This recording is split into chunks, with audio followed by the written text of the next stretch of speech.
It was the first time since Councilmember David Mann abruptly ended the budget hearing last week. And he did that after a crowd booed a person speaking in favor of fully funding the police department. Now, reporter MARIEL CARBONE is at City Hall tonight. MARIEL, what's being said today? Well, the conversation and the message is much like we've seen at the last time that people had a chance to speak. They want to defund the police, but with that, people were speaking directly at David Mann today because of his actions last week, some even calling for him to resign. Outside City Hall, there's a new message. Black Lives Matter. But the story... We're tired of this. 2001, we heard the same stories. All right, you took a step up and you painted a mural.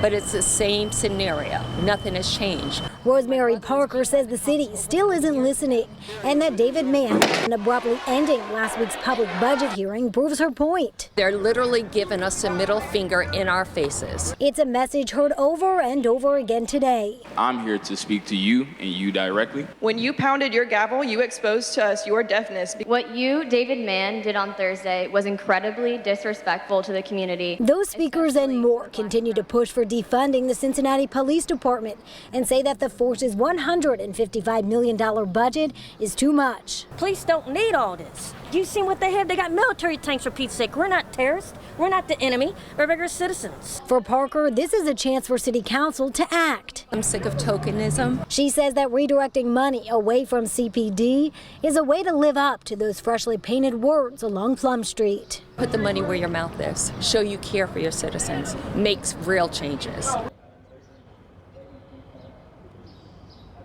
And Mann told us multiple times last week that he ended that meeting because it was no longer orderly and it wasn't productive. And as chair of the committee, he has the right to do that. Now, today's meeting, it's been entirely public speakers. It's still going on right now and it started at 1 p.m. And because of that, the committee is holding 2 special meetings over the next 2 days where they'll be able to go through some of the ordinances and propose changes in the budget more thoroughly and actually vote on some of that stuff. Reporting live from City Hall, MARIEL CARBONE, WCPO 9 News.